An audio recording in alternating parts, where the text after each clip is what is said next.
लक्ष्य का राष्ट्रीय प्रकटीकरण में आपकी मदद मिलेगी।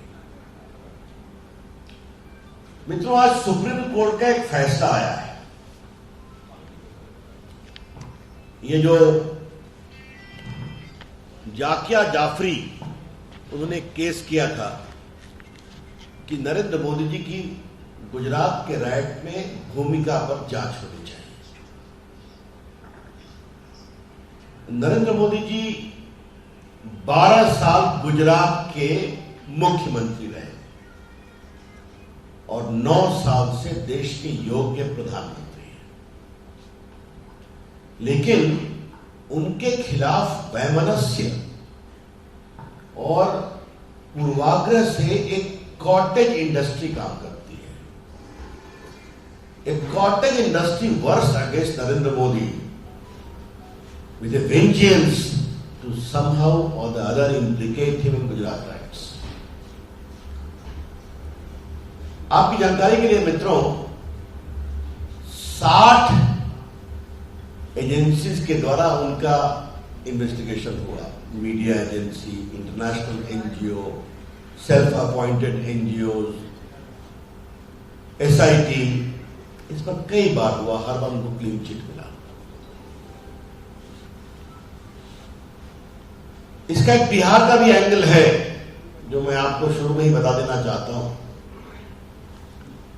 स्वनामधन लालू प्रसाद जी बिहार के मुख्यमंत्री भी थे और मनमोहन जी की सरकार में रेल मंत्री भी बने। और ये पूरी कहानी आपको मालूम है कि कार सेवकों की एक ट्रेन जो जा रही थी अयोध्या से अहमदाबाद, वो जब गोधरा पहुंची तो उसके एक ब्लॉक में अटैक करके आग लगाई गई है। लगभग 50 कार सेवक मारे गए थे और उसके बाद एक दुर्भाग्यपूर्ण राइट हुआ, काफी लोगों को सजा भी मिली। मैं अलग विषय।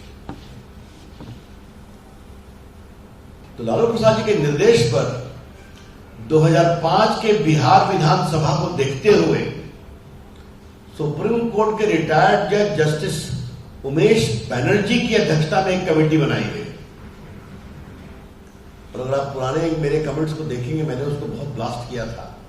उन्होंने कहा कि ये कार सेवकों के ऊपर कोई बाहर से हमला नहीं हुआ था, अंदर से ही दुर्घटनावश आग लग गई। आप समझ सकते हैं कि इस सीमा तक उस पूरे दंगे को राजनीतिक चश्मे से देखा जा रहा था। सुप्रीम कोर्ट ने 9 सेंसिटिव केसेस की जांच के लिए एक एसआईटी बनाई। याद करिए, इस एसआईटी को जांच कर रहे थे सीबीआई के फॉर्मर डायरेक्टर मिस्टर राघवन। और सुप्रीम कोर्ट ने कहा इस एसआईटी में गुजरात का कोई रिटायर्ड या सर्विंग ऑफिसर नहीं होगा, तो ईमानदार जांच करें। उस एसआईटी ने जांच की। ये जो जाफरी है और इनके पीछे खड़ी है तीस्ता से तलवार, आप जानते हैं, जिनका काम ही है मोदी जी के खिलाफ कैंपेन करते रहना। इन्होंने कहा कि इसमें उस समय के मुख्यमंत्री नरेंद्र मोदी की भूमिका की भी जांच होनी चाहिए। तो सुप्रीम कोर्ट ने निर्देश दिया, उनकी भूमिका की जांच की गई, बाकी सब जांच हुई। और आपको एक बात मैं पटना के पत्रकारों के माध्यम से देश को बताना चाहता हूं कि एसआईटी जी ने उस समय गुजरात के मुख्यमंत्री नरेंद्र मोदी जी को 9 घंटे इंटरोगेट किया, 9 घंटे समन के बाद, और एक भी भाजपा के कार्यकर्ताओं ने विरोध नहीं किया। आज एक कांग्रेस पार्टी के नेता राहुल गांधी का हो रहा है भ्रष्टाचार के मामले में नेशनल हेराल्ड में, तो देश के सारे मुख्यमंत्री जो उनके 1-2 बचे हैं वो काम धाम करके दिल्ली में धरना दे रहे हैं, वहां कुछ नहीं हुआ।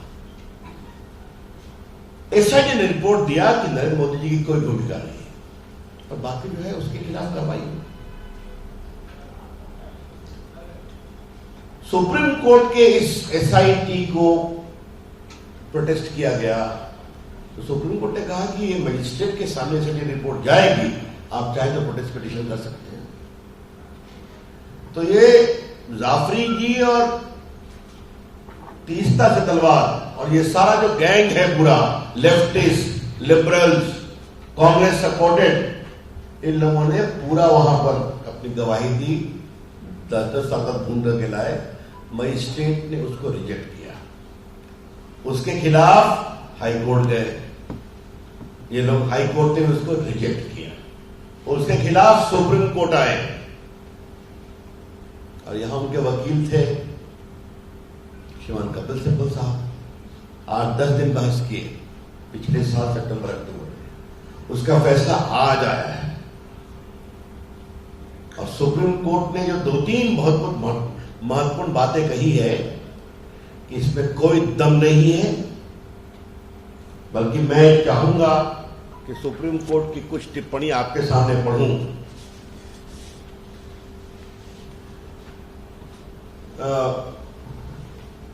We hold the appeal is devoid of merits and deserves to be dismissed in the aforesaid ground. और देखिए सुप्रीम कोर्ट ने क्या कहा है, The proceeding have been pursued for last 60 years to keep the pot boiling, obviously for ulterior design. जानबूझकर करके कुछ लोग पड़े हुए थे कि इसको हमेशा जिंदा रखा जाए।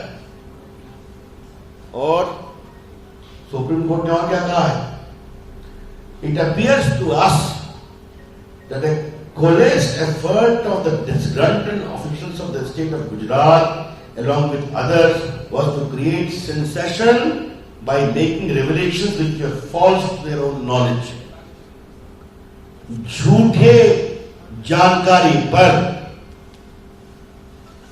नरेंद्र मोदी जी के खिलाफ कार्रवाई करने की कोशिश की और बहुत सारी टिप्पणियां हैं। आपको याद होगा कि इन लोगों ने दुनिया में कैंपेन चलाया, क्योंकि उनके कई कुछ मामलों में मैं सुप्रीम कोर्ट में वकील भी था उस समय। और याद रखिए हमारे पत्रकार मित्रों, ये सारा इन्वेस्टिगेशन यूपीए सरकार में हुआ, 14 के पहले हुआ, 11, 12, 9, ये आप स्पष्ट जान लें। क्योंकि यूपीए सरकार और कांग्रेस पार्टी का एकमात्र उद्देश्य था कि नरेंद्र मोदी जी को किसी प्रकार रोकना है, और कहीं वो सफल नहीं हुए। याद करिए, इन लोगों ने कैंपेन किया कि मोदी जी को यूएसए का वीजा नहीं मिलना चाहिए, याद है आपको? एक इलेक्टेड मुख्यमंत्री और बाद में भारत के प्रधानमंत्री के रूप में अमेरिका और भारत के संबंध कितने ऊंचाई पर हैं आप सभी जानते हैं। कि आज हमें बहुत गर्व है कि नरेंद्र मोदी जी की अगुवाई में भारत को दुनिया में एक बहुत विशेष स्थान मिला है। आज हम कांग्रेस पार्टी से पूछना चाहते हैं, आज हम वामपंथियों से पूछना चाहते हैं, और आज हम सभी कॉर्टेज इंडस्ट्री से पूछना चाहते हैं जिनकी पूरी दुकान पिछले 20 साल से नरेंद्र मोदी जी के विरोध पर चल रही थी, अब कितनी देर और चलेंगे आप? 60 इन्वेस्टिगेशन तो हो गया, 12 साल प्रधानमंत्री, 9 साल 12 साल मुख्यमंत्री, 9 साल प्रधानमंत्री। सुप्रीम कोर्ट बार बार रिजेक्ट करता है, और बस वही तीस्ता से तलवार, उनके लेफ्टिस्ट फ्रेंड, एक विधवा जो जाफरी जी है, उनके पति की दुर्भाग्यपूर्ण उस पूरे राइट में शेष हो गए थे। तो ये क्या मतलब है? हम देश को बताएंगे कि किस तरह से कुछ लोगों की दुकान चली है, और उसके पीछे कांग्रेस पार्टी, वामपंथी, यूपीए, आरजेडी सबों का सहयोग और प्रश्न रहा। और ये लोग बार बार रिजेक्ट होते हैं,